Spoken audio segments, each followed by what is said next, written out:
and welcome. I didn't plan to make a follow-up to my last video, but after I released that, I was contacted by Jan, a viewer of my channel, and he pointed out that there is a newer MR BIOS version available for this board, so I decided to come back to it once again. In case you didn't see the last part, I highly recommend to watch that one first, but to recap, this is an Intel mainboard known under the name Thor, and this is most probably the first ATX mainboard produced by Intel. In the last part I modified it and upgraded it with my Socket 7 VRM voltage regulator and enabled it to run with dual voltage CPUs like Intel Pentium MMX and AMD K6 up to K6-2 at 400 MHz. The original AMI BIOS didn't run with AMD CPUs, so I had to replace the BIOS by MR BIOS version. The available dump on the RetroWeb was in version 3.30 and that mostly worked, except the CPU was not detected properly and also level 2 cache was not functional with anything but Intel CPUs. Fast forward to today, and as I said, I was contacted by Jan, who sent me a link to the latest available version 3.46 of MR BIOS for this board. There are a whole lot of changes from the version 3.30 which I previously tried, and the package contains a detailed README with all kinds of information. Among other changes, the two most interesting were in version 3.45, as AMD K6-2 support was added, and also 3.46, where the level 2 cache issues as mentioned to be fixed. So let's try it. To write the BIOS, I'll use a plain single voltage Pentium 133. I just copied the files as they were onto my compact flash card. There is a ready-to-use flash.bat script file which should write the BIOS image into the chip.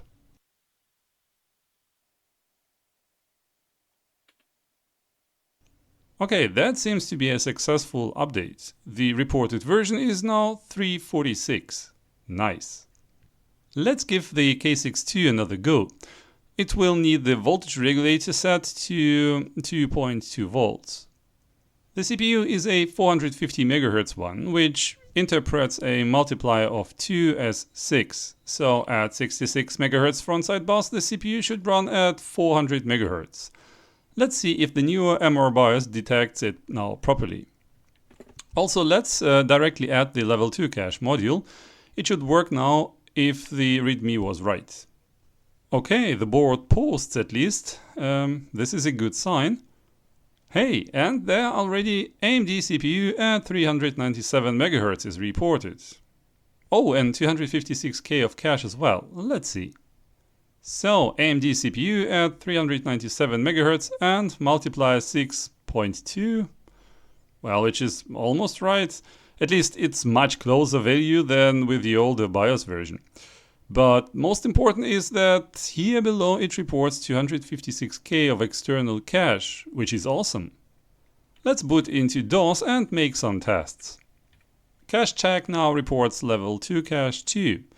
The BIOS changelog didn't lie, the issue was fixed indeed. So, in Doom we get 800 ticks. In the last video we got in the very same configuration, but without level 2 cache, 859 ticks. The difference is not quite as huge, but it is still there. In Quake we are getting 54 FPS. I don't remember what I got without level 2 cache last time, but it is reasonable value. And now let's push the limits a bit. First of all, I have to set the core voltage for the next CPU to 2 volts. That is off, on, off, off.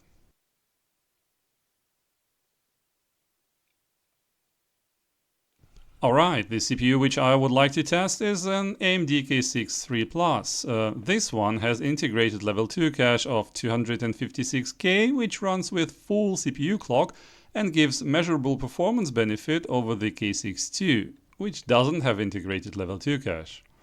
Normally, when using K6-III+, the onboard level 2 cache should be treated as level 3 cache. Let's see what we get here. The multiplier on the board remains at 2 and should again set the CPU to 400 MHz like the K6-2 previously. And yes, 397 MHz, 256K external cache. Here everything seems just like with K6-2, but we should see difference in performance. The CPU identification utility detects the CPU properly and reports an AMD K6-III Plus at 400 MHz and integrated level 2 cache. Let's run cache check.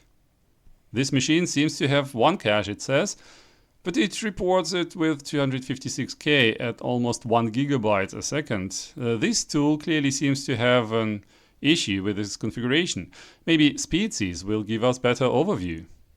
Well, here we can see that there are two steps in throughput. The first is at 32K, which represents the internal level 1 cache. Second one is at 256K, which is the in-CPU level 2 cache. The 256K of onboard cache, which is then level 3, seems to have no impact at all. Okay, now the quick run of usual suspects. Doom is around 10% faster than the K6-2.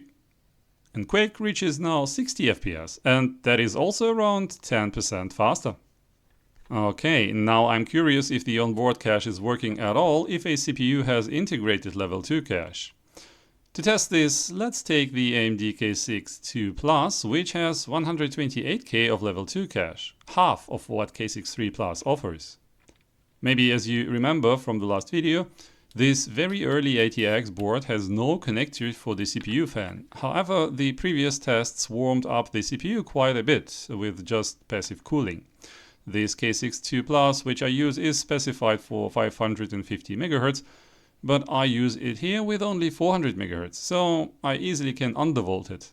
Let's say 1.8 volts instead of 2. That would be off, off, on, off, off. Okay, back in cache check. This is interesting. Now it says that there is 128K of level 1 cache and 256K of level 2 cache. Obviously, this tool sees the complete internal cache as level 1. That's why it reported also 256K for K6-III Plus previously. And yes, in Speedseas we now see 3 steps indeed. One at 32K, one at 128K and one at 256K. That means that the onboard cache works as level 3 cache. Nice. Here are the results, and it's clearly visible that the in-CPU level 2 cache is 5 times faster than the onboard level 3 cache. And due to less cache, this K6-2 Plus loses against K6-III slightly, around 5%.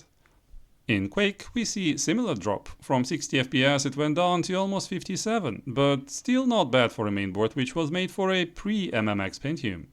It is absolutely possible to get even higher numbers out of it by using K6 init utility, but that is out of scope of this video.